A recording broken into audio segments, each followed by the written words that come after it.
Maintenant, je vais ajouter un fond musical en dessous ma voix, ou plutôt au-dessus, parce que je vais utiliser la fonction Autoduck. Donc pour ça, il faut que ma piste sonore, ma piste musicale soit au-dessus de la voix. Maintenant, nous allons faire... OK. Donc je vais sélectionner mon audio et je vais aller dans Effets, Autoduck. Maintenant, nous allons faire le test de la fonction pour supprimer les bruits de fond sur la voix. Et ensuite, nous allons faire de l'équalisation et de la compression pour améliorer le rendu sonore. Une fois que vous avez terminé votre mixage, la dernière étape, ça va être le mastering de votre fichier. Le mastering, ça consiste à faire en sorte que le volume de votre export soit suffisant et pas trop fort. Donc l'idée, c'est de trouver un compromis entre du volume pour que ça sorte bien sur les téléphones, les tablettes, etc. Mais qu'on n'ait pas trop de volume non plus pour pas que ça sature. Donc si vous mettez ensuite votre podcast ou votre chanson en ligne, par exemple sur YouTube ou des plateformes de téléchargement en ligne, il va falloir s'assurer que votre niveau sonore soit cohérent. Et donc ça, c'est la dernière étape, c'est le mastering. Pour masteriser un mix, on va d'abord exporter notre mixage. Donc pour ça, on va aller dans Fichier, Exporter, Exporter en Wave. Et ici, on va choisir le format Wave 32 bits flottant. Le 32 bits, ça va nous permettre de pouvoir retoucher par la suite notre fichier, alors que si on l'exporte en 16 bits, on aura moins de possibilités. Donc le mieux ici, c'est de sélectionner 32 bits flottant. On va nommer notre fichier, par exemple, podcast avant mastering.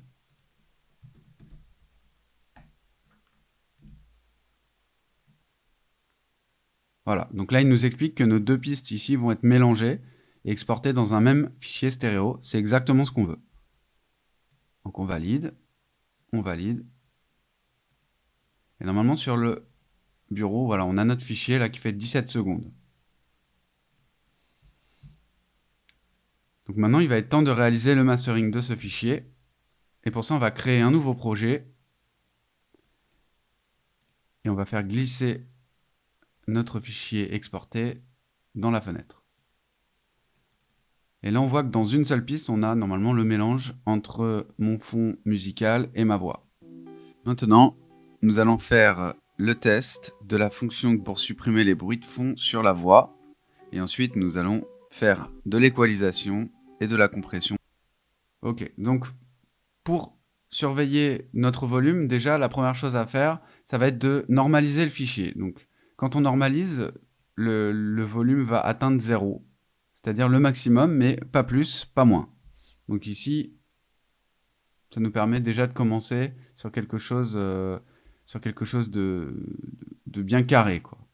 Donc là, je vais sélectionner mon audio, je vais dans Effets, Normaliser. Et là, on va mettre normaliser l'amplitude de crête à 0 dB. Voilà, donc là il n'a pas bougé beaucoup parce que mon fichier était déjà à peu près normalisé. Mais si vous avez un niveau qui est trop faible, normalement il va le booster. A l'inverse, si votre niveau est trop fort, il va le diminuer. Donc il va faire en sorte que le pic maximum arrive à 0 dB. Et en l'occurrence ici, le pic maximum, il est là. Donc ça c'est la première étape. Ensuite, on va appliquer un peu de compression. Et ici, on va aller dans Effet, Compresseur. On a déjà utilisé le compresseur, mais on ne va pas le faire exactement de la même manière ici. Donc tout à l'heure, on avait utilisé un ratio assez faible de 4, enfin un ratio moyen, et un seuil assez bas pour compresser notre voix. Et là, on va faire quelque chose de différent. On va faire un seuil un peu plus élevé, donc peut-être moins 12. Par contre, on va utiliser un ratio élevé, c'est-à-dire qu'on va aller sur 10, un ratio de 10. Ce qui fait que ça va nous compresser très fortement les pics, uniquement les pics. Donc l'idée, c'est de compresser vraiment ce qui dépasse là dans notre signal de manière à booster notre volume global. Donc on va faire un test avec un seuil à moins 12 et un ratio à 10. Et voilà. Et là, on voit que les pics ont été réduits. Donc ça c'est exactement ce qu'on veut faire pour le mastering.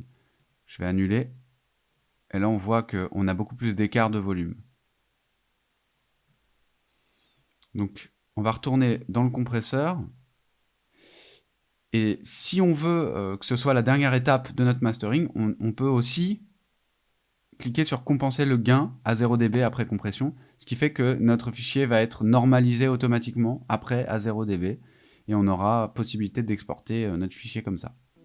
Maintenant, nous allons faire le test de la fonction pour supprimer les bruits de fond sur la voix. Et ensuite, nous allons faire de l'équalisation et de la compression pour améliorer le rendu. Alors qu'avant, on avait ça. Donc, on a quand même une petite différence de volume.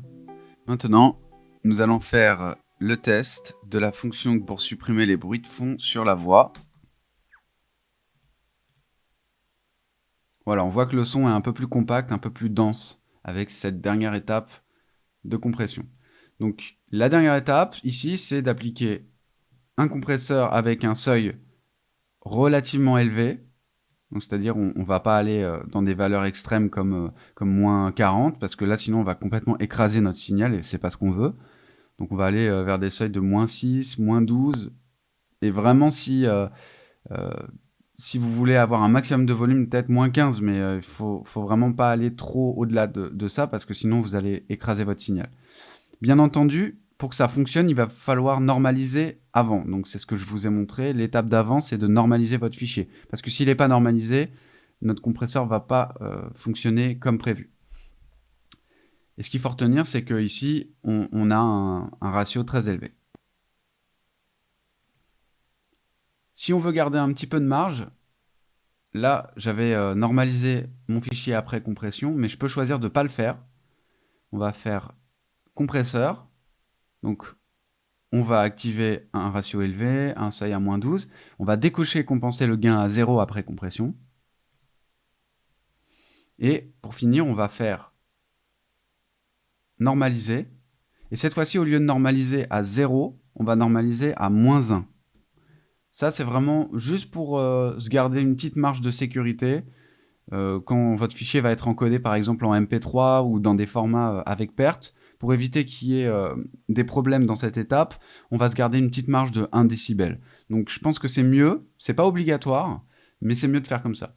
Donc soit vous faites directement compenser le gain à 0 après compression et vous avez fini. Mais si vous voulez garder une petite sécurité en plus, vous décochez cette option dans le compresseur et ensuite vous allez dans normaliser. Et dans la dernière étape de votre mastering, vous allez normaliser à moins 1, ce qui va vous garder un petit peu plus de marge. Donc là, votre fichier est masterisé. Et la dernière étape, ça va être de l'exporter à nouveau. Mais cette fois-ci, donc on va l'exporter en wave. Au lieu de l'exporter en 32 bits flottants, on va l'exporter en 16 bits. On va l'appeler par exemple podcast masterisé. Et au passage, vous pouvez également faire un export en MP3 si vous voulez l'envoyer en MP3. Donc ici, on va garder une qualité standard.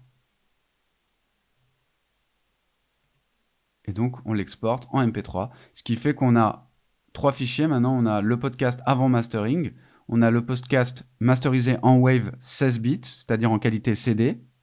Et on a le podcast, alors pas avant mastering, mais le podcast masterisé en MP3 pour pouvoir l'envoyer par mail ou le déposer sur les plateformes en ligne.